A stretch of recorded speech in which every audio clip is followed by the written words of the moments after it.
Analysis now from Rami Khouri. He's a distinguished public policy fellow at the American University of Beirut and joins me live now from Boston. Thank you so much for being with us on the program. So there's cautious optimism going into these talks. Talk to me about your thoughts, and will they be able to first agree and then implement the draft that has been proposed by the United States? I think they will agree on a draft and implement it for sure. How long it lasts and what are the other implications of it remain to be seen. Everybody wants a ceasefire now, including Netanyahu. He was the only holdout before, but the Palestinians, the Lebanese, Hezbollah, the Americans, the Israeli people, everybody wants a ceasefire, because what's clear is that the extraordinary barbarism and destruction that Israel has created across the region, not only in Gaza, but in the West Bank and Lebanon, and attacks in Syria and other places, Iran. This is not solving the problem. Israel is not achieving fully any of its stated goals. And your correspondent mentioned all of the stresses within Israel. And the Americans understand this, and the Americans are now linked with the Israelis as co-partners in the genocide. So everybody is suffering, and the ceasefire is really imperative. Whether the ceasefire is going to last very long, and whether it will achieve its aims, particularly the Israeli aims, I think remains to be seen, because this idea that you push all of Hezbollah north of the Litani, well, a lot of their weapons and firing areas and facilities are way north of the Litani, some of the Bekaa Valley, 80, 100 kilometers away. So distance doesn't make much, doesn't have much impact. Territorial distance. The Israelis waged their war in Lebanon, in Iran, and in Gaza, a lot of it through digital means, long-distance missiles, Right. Intelligence intercepts. So it's not, you don't need to control territory to do that. So, but we'll see. Right. Just to take a look at Hezbollah for us for a second, because, I mean, what does this mean for them politically and militarily, having their leadership killed and reaching a ceasefire agreement while Israel does continue its attacks on Gaza?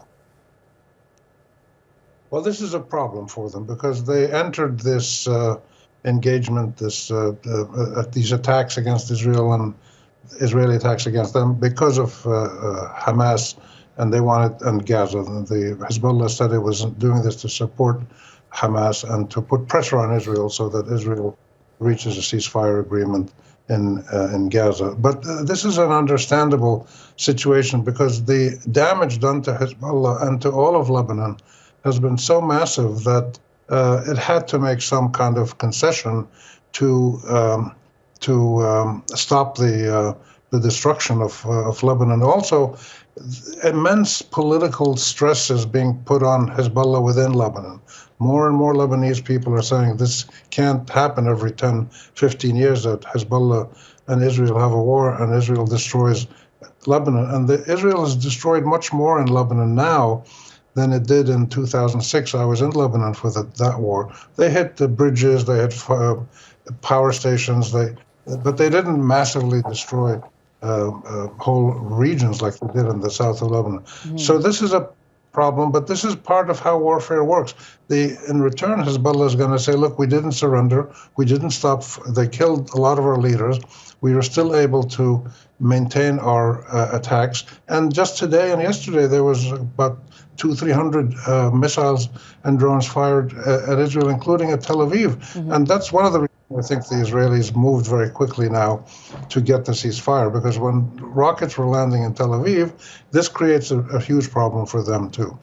Indeed. And I mean, you're saying that Netanyahu was one of the main obstacles to reaching some sort of a ceasefire agreement. Now he's on board. Can we potentially see him share the same sentiment for a possible ceasefire in Gaza as well, moving forward? I think so, if pressure is brought to bear on him, both internally and regionally and internationally. One of the interesting things about this ceasefire agreement, as it's been depicted, we'll get the details once it's published, is the international involvement, particularly the French and the Americans. Now, the one element of that is good that international pressure is being brought to bear on Israel and everybody else to stop the senseless fighting.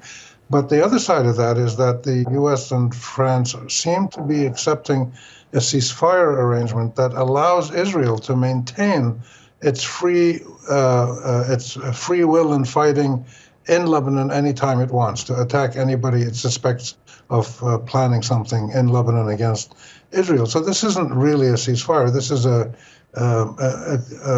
new foreign kind of imperial-style arrangement that leaves Israel with an advantage, but also gives something to the Lebanese and to Hezbollah. And this has been the problem the last 100 years, that the West supports the Zionists and then the Israelis, and this keeps the fighting going. They've got to go further to give equal rights to both sides, and this hopefully will happen in the future. Okay, Rami Khouri, thank you so much for being with me here on TRT World and sharing that analysis with us.